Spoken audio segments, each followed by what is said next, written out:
It's so interesting because I think that, we talk about the CBA, right? So the collective bargaining agreement. And in the NBA, they have percentages of revenue shared for the players, right? So jersey sales, obviously their TV contracts. So you see these every year, these contracts get bigger and bigger and bigger, right? Yeah, massive. But that's because their CBA, it negotiates where if the owners are making certain types of money, they get that as well. Got it. In the WNBA, that's not the case. We are not asking you to get paid what the men get paid.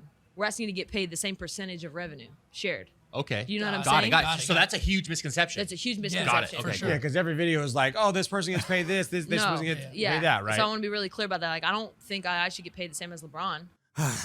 I can already tell this is going to be a very long video. On the surface, what it sounds like she's saying makes a lot of sense and is much more reasonable. However, it's still missing a lot of nuance and details. So yes, it is true. The NBA contracts continue to increase because in the CBA, they negotiate the ability to make more money or get a larger revenue split. That's true. But also a much bigger contributing factor to why the contracts continue to expand to an exponential amount is because how profitable they are, how much money is being brought into the league, because television networks see how much money in the return that they have in the investment by putting money into this league. And so because of that, they continue to put more and more money because they receive some type of return on their investment, i.e. profit. And the reason why the WNBA fails in that regard is because they're not profitable. Like, for example, they sell my jersey in Mandalay Bay, I don't get a dime. You don't get any money from jersey sales? That's crazy. No way. So that's What?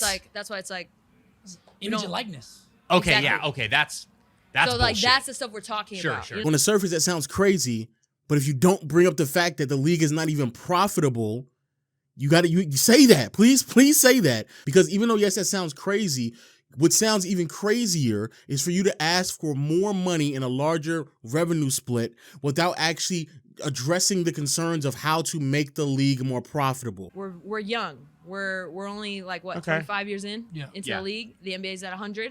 So where we're at 25, we're way past where the NBA was. Right. Got it. We don't forget that though. We compare it to now to where the NBA is now. Of course. Right? Yeah. Which is fine. It's an uphill battle, like I said, but I guarantee you, as it continues to progress, things will change. First and foremost, let's be let's be clear. Nobody was comparing the WNBA to the NBA except for women and then the women who are associated with the WNBA. Nobody was doing it. Everybody understands the NBA is its own entity. It's much more successful, profitable, more enjoyable to watch than the WNBA. Because the reality is that, and even right there before that, you can bring up the fact that you all should just make a larger revenue split without bringing in the NBA, but you still brought in the NBA in your original complaint. So nobody is trying to compare the two. Y'all keep comparing it. That's it.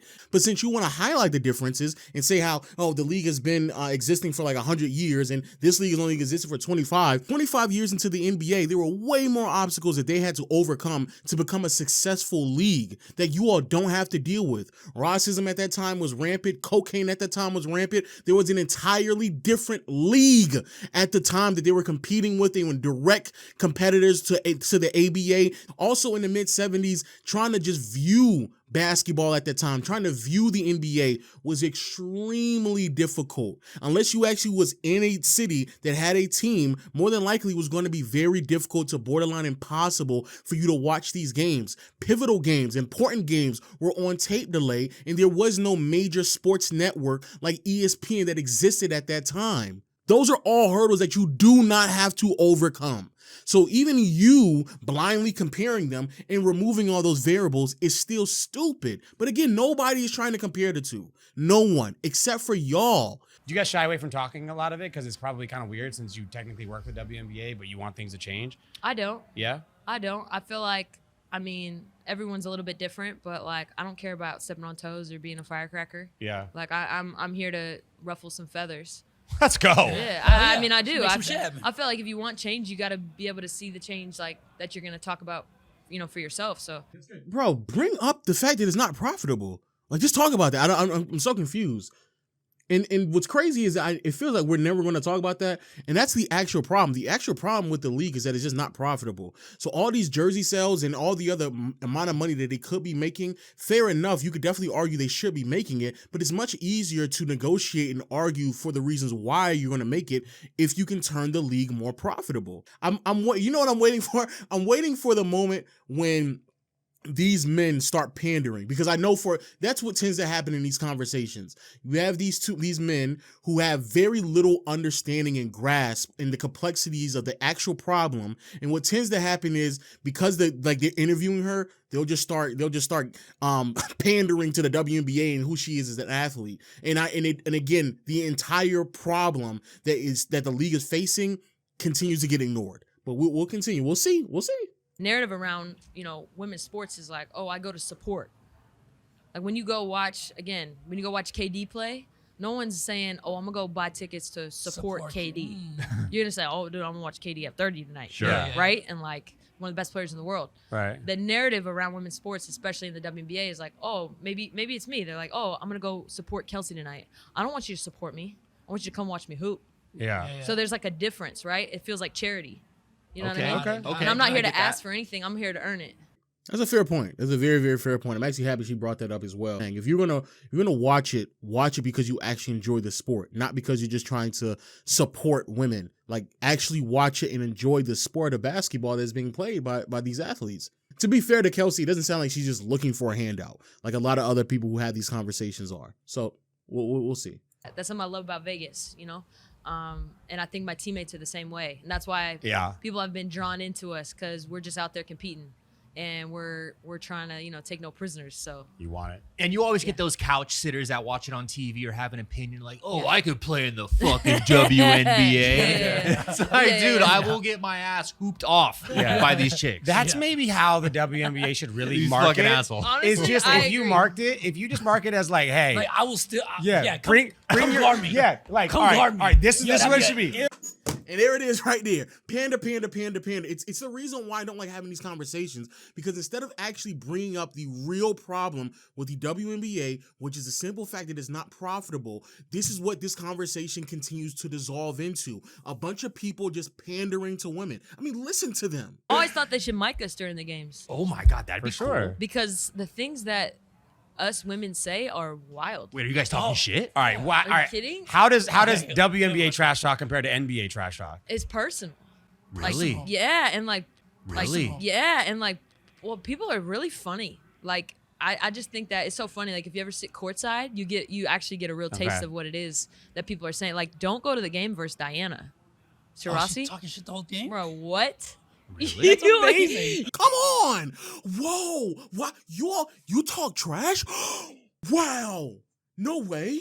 Say it isn't so. What are you doing? They're adults. They're athletes. They compete. Why would they not talk trash? For people who claim that they support the WNBA and they watch it, you should not be surprised at all that they talk trash. Or unless you're just pandering and you're just out here virtue signaling and you don't actually care about the WNBA. And that's the problem. This right here is the problem, and it can never actually get to the root of what's actually occurring with the league. So yes, could they get a higher revenue split? Of course. But does that actually address the real concern? No, it does not. The more money that they're going to ask for from a league that is failing, that means that there's less money that will be involved for the league to continue throughout its existence. So when it actually comes to making the real changes that are actually going to matter for the WNBA, it needs to be ones that make the league more profitable. End of discussion, end of story. And before I even get to these changes, for the people out there who get all sensitive, like, oh my God, how dare you? You talking about lowering the rims? Oh, like, shut up. Shut up.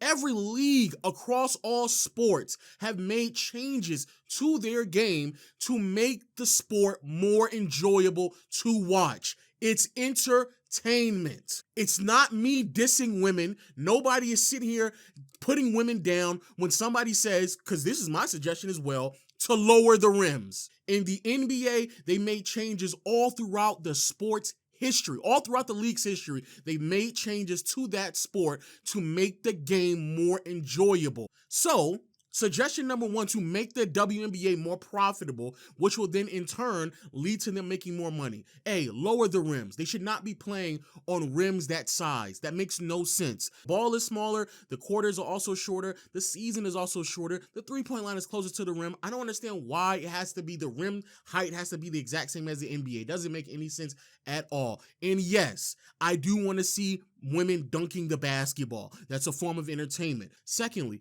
the 4-year college rule is ridiculous. It is amazing to me that not enough people talk about that. Again, people don't care. They don't really care about the sport. The 4-year rule, eliminate that.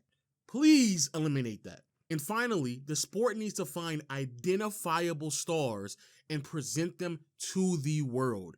They need to present stars, make the game suitable for those stars, and allow those stars to flourish and push those stars all throughout the next 5 to 10 years, because that's the same thing that happened with Larry Bird and Magic Johnson. FYI, if you didn't know this, same thing happened to Michael Jordan. They actually adjusted rules that best benefited Michael Jordan so he can go out there and flourish. The same thing with the quarterback position in the NFL. They changed rules to aid quarterbacks so they wouldn't be missing the entire season. Same thing happened with the thing that happened with Tom Brady. And finally, bro, to the men and women who don't know what they're talking about when it comes to this association, please stop. You are not aiding this conversation. It's going nowhere. This is the same dialogue we've been having for like 3 or 4 years now, and it's the same result over and over and over again. For the idiots out there who sit there and say NBA players need to be more involved, they need to support their WNBA players. They need the loudest group of people that I see supporting the WNBA are NBA players. Also, for those who sit there and say, oh, the WNBA or NBA players need to give up some of their salary, which is that bullshit that Lisa Leslie tried to push and then Draymond had to check her, they already do that. The NBA already subsidizes that entire league. So for you to sit here and say they need to do it more, that does not address the actual concerns, and that's the fact that the league does not make money. It's not profitable. Me just giving you more money doesn't change that. So until we actually have that conversation, please, I'm begging people, please shut the fuck up. Shut up. Hey, please let me know what your thoughts in the comment section below. Just uploaded a video just yesterday and also uploaded a video on my main channel as well. Make sure you go check all of that out. And until next time, I'll see you all later. Peace.